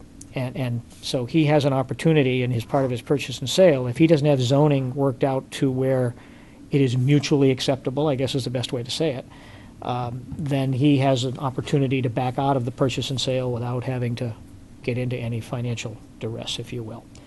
So that means he's going to want us to consider changes, if we are willing to do so, in the November meeting. So that said, when you look at our calendar, and we're closing on September 4th, we have 2.5 months to work through these considerations to bring forward whatever recommendations we have. And what I was raising in that issue is we do have a zoning bylaw study committee, but it's summer's the worst time for people to meet, period. So that said, we've had trouble getting attendance with that zoning bylaw study committee. I mean, one board has hardly ever attended the meeting, and we need active participation. We need people that can commit to, I'm guessing, an every other week meeting for July and August would be my guess, because there's a lot to talk about, and there needs to be a lot of interaction back to the various boards, and so we need the type of representation we have on the zoning bylaws study committee, but maybe perhaps not the process that's currently in place, which we can't change if we so want to change it until November. So my thought was, we have the right as a board to put together a working committee, which we can do. We did it for Jane and Paul's farm, and ask people to participate in this process that, one, are willing to make the commitment to make the meetings, because if you don't show up, no matter how great the skill sets are, it doesn't matter. So you got to show up, number one. And number two, folks that can help us think through these issues with some objectivity, that don't have any outside interests or agendas associated with it, which I would suspect is 99 and 9/10% of folks in town. But most importantly, can make that commitment to participate, because it's going to be tough in the summer months, and I would suggest that Ray, our planner, chair that group and facilitate that discussion. And we don't have a lot of time. So that's sort of the Cliff Note version of what we probably talked about for 45 minutes in our working session. And you know, the zoning bylaw study committee is a topic for another meeting at another time, on what we might or might not do to make that a little bit more effective. But short term, we have an issue that we know is going to be in our lap pretty quick. And I know from past experience that these months fly by. You know, in the wink of an eye, we're sitting here in the last 2 weeks of August saying, oh my gosh, you know, we better meet for the next 8 days and figure out what we're going to do. And that's not, this project would be ill-served, the town would be ill-served if we let that happen. So, just my thought, you know, you guys chip in. Yeah, and Jack had put a call to action out on Facebook about that. Also, Buckley Man of the Lawrence Street property is Yeah. one of the ones that will come up. That one doesn't have the too. time crunch. No, it doesn't have the time crunch, But but it's a huge project, you know, Anyway, as he it needs so to be presents considered it. at the same time. Yeah, because, absolutely. You know, you have residential impacts on both Absolutely, yeah. properties, so you can't take one in a vacuum either. Yeah, and I'm not suggesting this working group become, you know, how it evolves and how we do with zoning bylaw study, different, put that off for a sec. I'm just looking at something that we can do that will help us deal with an issue that's here, that is imminent, that has very specific timeframes, that quite frankly has to get done by September 4th. That's the date. So, and June's here. Yeah, so we had talked about a roundtable meeting to kind of kick things off. We've scheduled that for next Monday, week from today. 29th. Okay. Yep. Yep. An email just went out from Jack today. about And that's not the builders, that's just the different boards and so on, to talk through this concept and see if we can find a group of folks that are willing to devote the time to work with Ray and help us begin this process. And individuals too, because it's not just for the boards, it's anybody. Oh, yeah, well, I mean, it's an open meeting, yeah. But it's not the No. traditional roundtable where the developers come in and That'll be next. that's the right? next step. Right. Yeah. And I had the opportunity to spend some time with Ray, which I really had wanted to do prior, but, you know, competing demands over the past few weeks being what they've His been. plate is getting full quickly. So, I did sit down with him and just give him some perspective, you know, just based on, you know, my 4 years on the planning board, and there are some things coming up, you know, we'll need to make some decisions. I wanted to give him some perspective, and at some point, you know, this board, I think, will be making some decisions. And it was part of, I think, the agenda of the working session that we had. We touched on some of those things, so I think he said he needs a few more weeks. He's doing some data gathering, some benchmarking, maybe with other towns, that type of thing. So I think the next month or so is going to be busy and hopefully productive, hopefully closing the loop on some of the things that we talked about. Yeah, he sent me this today. I spent some time with Ray today, and I don't know if he's had a chance to send that. I asked him to send that to me. He didn't exclude you. He just showed me that, and I asked if he'd send it to me. Oh, So, that's about density, around density. and- Okay. so he's beginning to gather that type of data, which is very useful. It doesn't mean we need to duplicate it, because we're not all created equal. You know, there's some towns on there that are not Norfolk. You know, Yeah. but it is interesting data. But if you guys, I mean, I know we've got the meeting scheduled, but if you're supportive of that, at least concept, let's throw it out to the group and see if we can come up with something that can get going here pretty quick. And, you know, your experience on the planning board, Jeff, is going to be very helpful to us. Yeah, I think helpful to Ray. I think just, I see him as having the right skills to really help the town a whole lot. And the sooner we can all connect with him and give him perspective and help him, you know, get his feet under himself, I think the sooner he can have the impact that I think we all felt he would. And I'm sure he will. Okay, so June 9th. Yes, Bob. You need a mic, On Nicodemus. I think a microphone, I don't know if there's one out there, but you can just join us up here. Yep, come on up. Bob, how are you? Is your road passable now? Well, you got out today, so I assume you're It's possible. Oh, I know from it's two closed. directions. I know it's closed, yeah, but you can get in and out, okay. You can get it out. Yeah. We can't receive some mail and some deliveries. Not a problem. Yeah, We're living You don't want with the bills anyways. Yeah. That depends on what he's looking Well, for. that's one way to look at it, Yeah, yeah. My reason for raising my hand and comment was, I've mentioned this to Jack many times, but I wanted an opportunity to mention it to you folks too. Over the last at least 5 years, there's been a number of resource programs that have occurred, state-funded and others, that have provided data and information. I want to make sure that everyone knows that that data and information is available. I have copies of it, not the least of which is a full study of the Southwood property program and what its capabilities could be, including infrastructure and reclamation of contamination. I would and love to see that. all of that sort of stuff. Soft copy, you mean, like a report, you mean? Yeah, Right. we did it all. Yeah, I mean, do you We have it did we did electronically? all, In okay. 2000, no, I don't have it electronically. I only have the hard copy database of it. I just wanted you to know as a resource that the data exists. That would be terrific.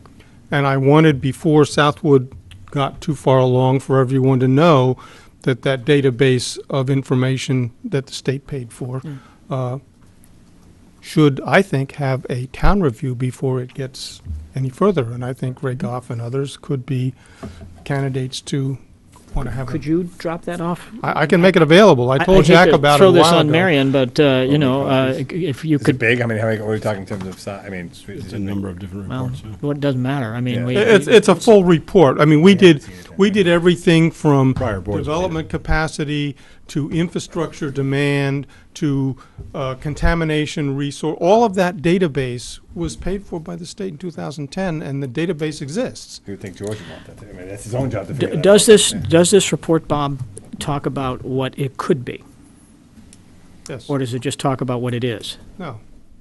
From the data that was created, development capability resources were identified. I don't, by memory, have it all memorized, so I can't tell you exactly. I just wanted, as I mentioned to Jack, this was done when we were looking at the possibility of that becoming a resource to the craft process for infrastructure development. Pre-casino. A a- biotech yeah. park. For or a something. biotech Yeah, there was a park. bio, yeah. Yeah, it was a nice So, idea, I right? mean, He's that looking was for It was that. a great idea. That was the database Yeah. inspiration, and that data now exists for whatever future inspiration there could be. But I mentioned to Jack that this was done, and the biomed program stopped, so it stopped. But But I think to Jim's question, did it consider residential or too, or no, it's really on the. No, Christopher no, Biomed, so it's just- no, But I what remember this yeah, it's report good. now that you're talking about What I'm it. saying Yeah, is that the I remember now. capacity Of of the others. development Mm-hmm. goes to what's the site's capability, and any development entity that wanted to look at that capability would look at those resources and say, so what else is possible? Right. We didn't do that research because that wasn't part Of of the study at the time, of the right, 'cause study. it's- right, And it wasn't part of the interest of the town in the long run anyhow. right. But the fact that it exists, I wanted everyone to right. know it exists, and that as a member of that group and others, I have some documentation. That would be very helpful. Refresh my memory, Bob, but didn't we do some of that in the context of the 43D, the expedited permitting? Yes, we did. Exactly. That's right. Yes, we did. Which also included town center. Right, yes, we It did. was done in a dual research program with both consultant teams looking at 43Ds in 2 locations. And the other component of it is when we did the MAPC study for wastewater, and that's on the website, but it talks about the capacity needs and then the different possibilities, one of which was connecting to Walpole with the MWRA. I think it's good background data for us, but we're faced with a little bit of a different set of circumstances now. I mean, if we had a choice. Absolutely. Right. Yeah, I mean, if we had a choice between, if we had Mr. Kraft and a biotech safe park, biotech yeah, opportunity, and, or let me put it another way, if we had a choice of full commercial use for that property versus what potentially is being proposed, I'm speaking only for me, it's, to me, I'm over here. I'm on Yeah, full it's commercial, fine now. you know, I mean, yeah. I mean, No, I that's a agree. I agree. no-brainer. I mean, Now that's we the have to right think use for that- that land, it's perfect, it doesn't strain our infrastructure, it's a good, I mean, all the right answers. But we don't have option B, and we got a gentleman here that's got a purchase and sale who is gonna come to us with option A, and we've got to figure out whether we want to play, and we need help to do that. Or hopefully it's a hybrid between A and B. Well, That would be, but you know, the other thing, Jeff, too, I mean, we're learning is, I look up here at River's Edge where commercial, was part of this from day one. We're still looking for day one. First restaurant. And so, my biggest fear over something like this is that, this is not a local builder. And, however, if hypothetically we came to some kind of a mutual agreement and the community at large said, yeah, this is a good thing. The revenue versus the expense versus the infrastructure considerations, and we've solved the water and we've solved all of that stuff, hypothetically. That's a long way off from answering that question. But, we want to find a way, whether it's through an overlay consideration or something else, we want to find a way that we don't get all residential. Right, nothing else. And then we're looking to, we're trying to make phone calls down to New Jersey. And I'm not suggesting that would happen, but it has happened. And, I don't know whether an overlay is the answer where we have more control and defined perimeters around it that we can force things to get, if you don't get the extra 40 units until you get to come, I mean, there are ways that we can manage it, but that's a lesson learned that we want to be sure we impart to those that are in this process, because that would not be a good thing. And I don't know whether the projects are good or bad. In a similar vein, and I would imagine, the plan would be to complete all remediation before anything is constructed. I would assume so, but I can't take that for granted. Well, but he has a time frame to do that, too. That was one of his benchmarks. Oh, yeah. So before he even passes papers, he has a benchmark where he's got to clean that up, if that's what you're talking about, Before he starts anything else. And I don't, He's got to get legislation done as well. My comment to this discussion was that with Ray Goff on board, I felt that there should be some history research done to know what you know before anything else becomes an issue. And I wanted you to know we have the information, there's no downside to that, Bob. okay? Yeah, absolutely. And I wanted you to know that I may be one of the few resources that can make that information available that I wasn't sure everybody knew.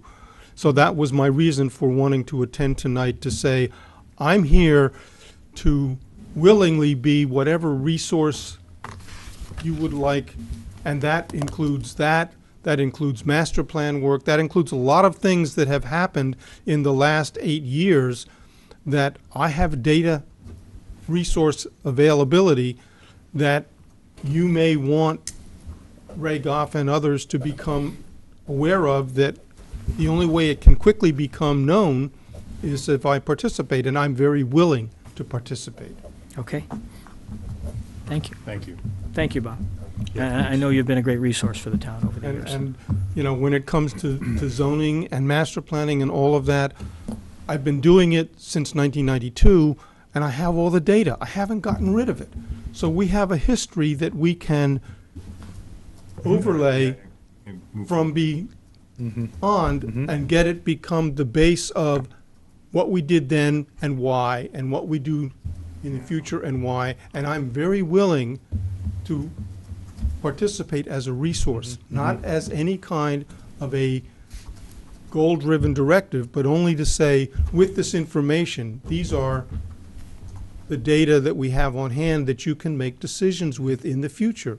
I'm not saying what those decisions are or how they should be used. I just want you to know that the data exists. Perfect. Okay. Okay, Thank thank you, Bob. Thank you very much. And, the same with zoning bylaws. I would like to participate in that as a resource, not as a director of information, but as, with this information, we can then proceed in any direction that the town feels is the right direction, and we can repackage the information. I did 2 master plans, 92, 2007, and I have the data on it. And I don't have any precondition or predetermination as to what it should do. I want you to know the information's there. Everybody should see that. Okay. Thank you. And that's the resource that I would like to continue providing for the town as it sees best. Perfect. Okay. Thank you. Great. Lucky. I think the last thing we had on the agenda was to talk about the liaisons for 2000. Yeah, we'll get those in the folder. Yeah. Mary. Anyway, when you want Too late, we already. I saw it. Yeah, we've already done that. We've already liaised. Oh, did you assign all of them? We're not gonna tell you No, the no, list. no, No, I'm just you're kidding. right, no. We're just If we kidding. just look at it, maybe next meeting come back. I just need somebody to give me the sheet. All right. Thanks. No, we don't have to decide Oh, tonight, we though. can do it tonight if you want. You- It's you no big wanna- deal. That's fine. Okay? Sure. Want to always straight swap? I'm open, so you guys can, you know. Well, a couple of these, like school building committee, that's gone for all intents and purposes. Is that true, Jack? Is all the money, you Well, haven't reported that in a while, Jack, so you're It, staying it, a little bit it's, silent on that. it's, guy. it's gone in terms of any kind of meaningful Yeah. participation, let's put it that way. Trying to close out. Okay. Yeah. So Jim's on like two committees. But I am on the, I am on the public safety, building committee. Oh, so you had another committee, there we go. And that one is gonna become reasonably active. Mm-hmm. So I'm just substituting the school building for, if that's agreeable. I'm already on that, so I don't know why that wasn't on this list. I don't either. I think because nothing was But nothing's happening, happened for a long time, then, yeah. so we took it off. Oh, that's a good reason. Yeah, that makes sense. You didn't have many meetings, so. So what, can I offer a suggestion, Yeah. Mr. Chairman? What we have sort of traditionally done on this is that we each, and you become Mr. Garrity. We each, what we did last year, if you want to just kind of play with it the same way, is we each kind of pick the three we want to keep. Mm-hmm. And then we just Oh, each okay. rotate through and pick one from the sheet until we're done. Well, I think we're all going to get involved in some way with zoning, given the projects that you had Is there a mentioned. question But- about that? But, Yeah. as far as the last three items under Rob's name, I would think, planning, zoning, I mean, those three, I would continue to be interested and involved for some period of time as a member of the planning board. Just writing my notes, Okay, there you go. Okay, And then myself, you're next. all right, been doing it forever anyways. Library, recreation. Oh, you don't have a sheet? No, Oh, 'cause you sorry. have my sheet. That's okay. No, that's okay. There. I took my pen. I just. I got my own pen. No, I got my own pen. I'm That's good. okay. No, okay. And I gave Marion back the one she gave me, so I know I'm What good. else I've been doing? That's a And sheet. conservation, library, conservation, and recreation. That the three is. That's fine with me. Okay, so you're taking, you don't want KP? I can. You said do your three first. and Oh, we you go want back those one- three yeah, first? yeah. Okay, All what right, are so you you want doing? conservation? Conservation, library, and rec. I mean, I'll say all mine. I don't mind. It's Yeah. up to you guys. I'm honestly, I'll- I'm neutral to that. So I'll Jeff's take- new. I'll let him take anyone of mine who he sees on My there. list is smaller than anybody else, that's kind of cool. I'll take DPW, Norfolk Schools, and Public Safety. Wait, you don't have the Norfolk School? Yes. Well, I'm on the building committee anyway, Oh, so I got an old Change list, things okay. up, Stuck that off the whatever side. you do. So Yeah. Jeff, Jim has you've list. got planning, zoning, and zoning bylaw study? Mm-hmm. Public safety. Okay, so you want Jeff, you can go. You can have any. to pick one, Jeff? Anything you want, bud.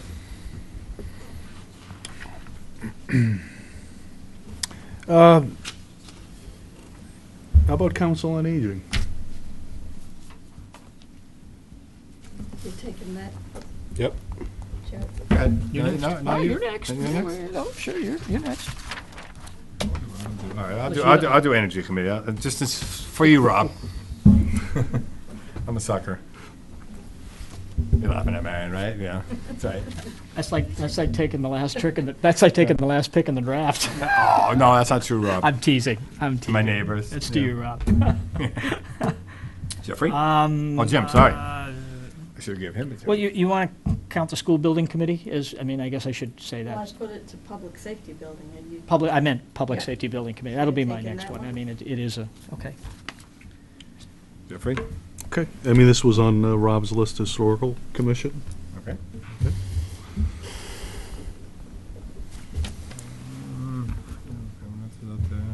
Do recreation. I can do community preservation since I do recreation anyways. They kind of go hand in hand. There. Oh, Marion's taking this down. I'm not taking any notes.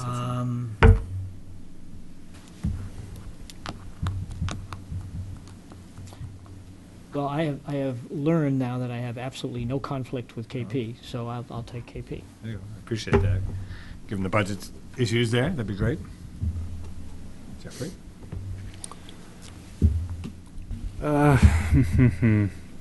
Board of Health. What's that, you used to be on that, right? I was gonna say, right, yeah. I'll do. You're just trying to stay in familiar territory, huh, Jeff? Well, maybe for my first year.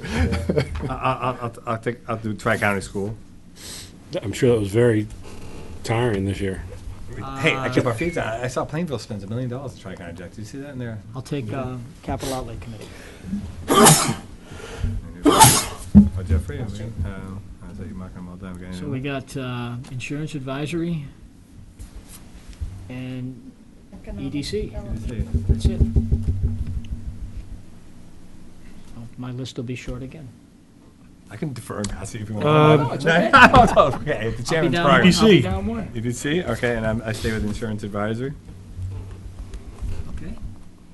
Man, can you send us out that? Because it says that Jim took notes on my notes, so. I've got it. She's got it. Okay, I yeah, was you just- can keep that. You keep that for now. Oh, no, I won't take your sheet. No, you I got was just helping you. No, thank I was you. just helping. Thank I'll you. send I you use a my list own pen. tomorrow. That's yours. Oh, you use your own pen? Okay.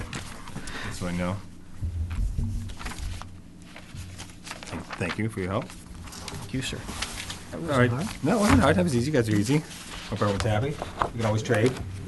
Trades available. Draft picks. We have, Don't take yeah, the we have, draft picks. we have a Trade trade. I'll do a trade deadline of August 15th. I hope nobody's keeping track of first round, second round. Yeah, no offense to any committees. What else, Jack? That's all I had. I have a, Yes, sir? I have actually an answer. Yeah, absolutely. Jack, can you tell us the status of the building for rec? Trying to set up a meeting actually with the agent for the property owner. I suspect that will happen this week. We exchanged some emails today, so, and we will, Going then forward? we'll have some progress. Okay. Welcome to join me for that, or since you're the public safety building liaison, I wouldn't mind having, If you want me to join you, I'd be glad to. I usually wouldn't mind having a second person for those type of discussions. Okay. Do you know when it is? You don't know? I do not, All right. so I'll work with you. Okay. Anything, Jeff? No? It's a good meeting.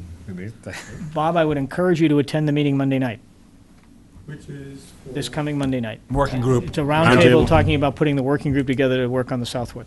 So all the boards, any public. Please, input. please attend. 7 o'clock. My other reason for attending tonight was just to coordinate issues of the fact that I participate in economic development as a committee.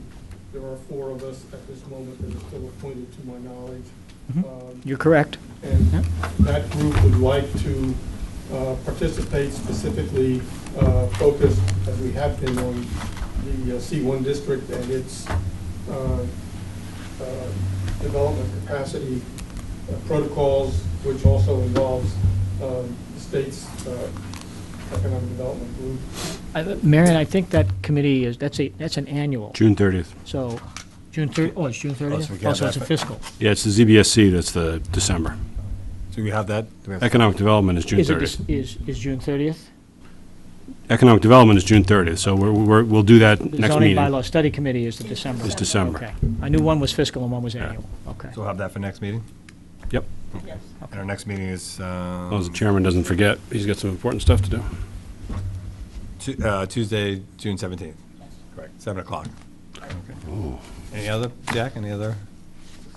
Some events on Saturday. Community Day, thank you. And pie eating contest. Is that for sure? I haven't heard anything. Mr. Yeah, there is a Lieutenant. pie eating contest. I won't be able to be there. I've got a conflict, so, Who's going to eat pie? Marion will eat pie in your stead? yeah.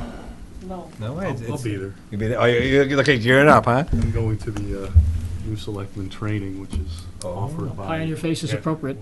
Yeah, yeah, there you By go. Mr. Lutz, someone offered you some secret training? No, it's You weren't actually here when we had the through, dunk I tank. think it's with the MMA, right? Right. Well, okay. Oh, okay. Yeah. Pre-selectment training, And okay. actually, it's over at Lake Pearl, so it's close to Okay. home. I imagine some people have to travel a whole lot further than I do. Was a couple of other things. I apologize. I had the chance to have a great conversation with Walter Byron this morning, and I had coffee together and talked about some different ways that we could approach things. And one of the things that not a perfect answer, but it is, I remember, what, Jack, 8 years ago when we had chairman's meetings to try and get everybody together, and that lasted, I think, 2 meetings before we couldn't find a common date that everybody would show up. I mean, everybody's lives are busy, and so I don't mean that critically. But one thought that Walter had, that if we, even though they're posted, people don't go and seek out the minutes of the various meetings. So his suggestion was, and he understands the delay, some boards are quicker than others in getting them done and so on. Wouldn't it make sense to send the minutes of the various boards, to request each board to send it to the other boards, just to give them an update of what went on in their meetings? Can't think of a downside. No, I'd be happy. And That'd be- anything that that'd helps facilitate communication, to me, is a good thing. So I thought that was a great suggestion. So if you guys agree, We can perhaps talk about could, that too at the 9th. If we get Yeah. some attendance from other boards too, we can bring that back Yeah. up. But yeah, I think that's a yeah. great idea. I mean, But again, I there's- read. what's the harm? Right. I mean, I don't have a problem. It's an open meeting. if someone sent it to me in an email, I'd read it. Right, 'cause If it I've can got to be go odd seek, times if or- I got to go seek it out, It's a little difficult sometimes. the odds right? are a little less that I'm going to do that. So I thought that was a good suggestion. The other thing he brought up, and I think he's going to bring it up with your board, Jeff, when you meet on the 10th, was, it's an old idea, we've talked about it on this board for years, was the idea of a town engineer.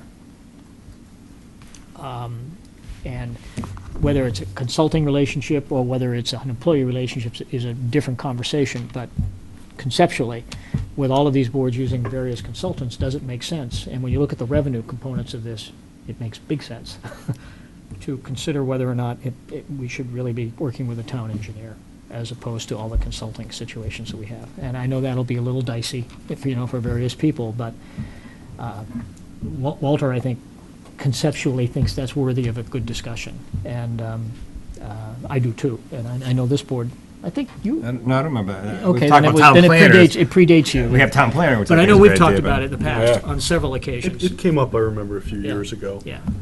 And it's just something that we might want to revisit to see if it makes sense to do it, because the numbers justify it. There's plenty of revenue to make that work. There are good arguments. Jack and I were very briefly kicking around contract versus employee, but that's a different conversation for a different time. I mean, employee, you have a lot more control. And, It's just finding the right, it's always finding the right individual. Yeah. That's the Say hi- so anyway, just throwing it out Yeah, there. And that yeah. came up with Walter today. And the other one I just wanted to mention that. Just further to that thought, when it first came up a few years ago, there was an additional benefit that it doesn't exist, at least to the same extent today, and that was we had redundancy, a lot of redundancy, where you had a different resource, supporting, this board versus that board versus another board. And so, we've harmonized the regulations and, I We're think better than so we we've were. eliminated a lot of that. Yeah, But good point. I'm not suggesting that it's not worth. Well, it may looking at. not be, but it's, anything, we should never close our backs to a good discussion that might benefit the town. And Jack's point in terms of the qualifications, in terms of having an individual that has the breadth of. I was going to say, first have two experience consultants or and three we hire. right? Qualifications, certifications, what have you, as opposed to, working with, An expert in each an field. organization, a company that has different individuals on the staff. So those are the things that I'm not suggesting Yep. that Yep. No, I have a good point. such an individual can't be found. But those are some of the things that have come up in the past, yeah. And Jack, I- do you- I- I'm I'm sorry, go ahead. Do we have, on that vein, do we have any data or just, idea around other towns, has it been successful? Because I think Jeff's point about the, jack of all trades, or, someone knows all this, if they, like, say, Rentham, for instance, had a town engineer, then how much more do they still have to rely on consult, what I'm trying to get at, like, Yeah. I know it doesn't solve everything, because you're right, there's so many, some things are so specialized, you can't. I know Bob expect. McGee would pave your road first if we got him one. I know that he's a strong, a little facetious, but, No, I don't- no, but I mean- he would love to see us have a town. I mean, some of the towns around us, the bigger towns around us have engineers. I mean, I Right. think we're just on that Cusp. We're on the cusp cusp, yeah. of, does it make sense for us? Yeah.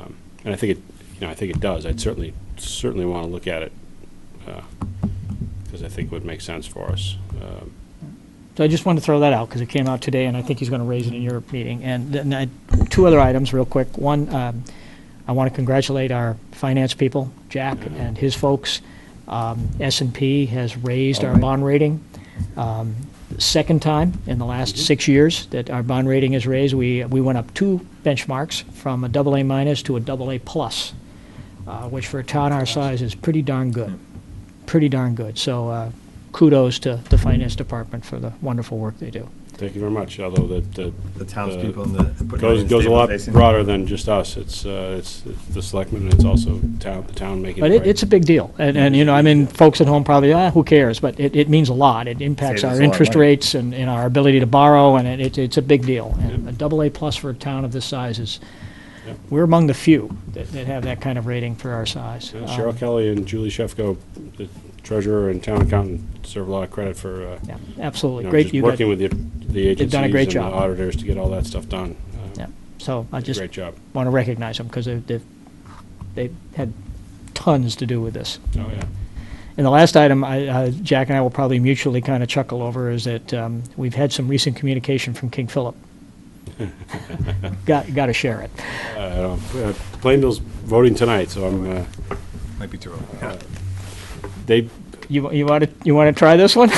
alls I can tell you is King Philip sent us a budget late last week that included our assessment $100,000 less than what we voted at town meeting, and it's Pleasant surprise. it's a convoluted story We that I know don't- why, but it's we'll just let it go at that.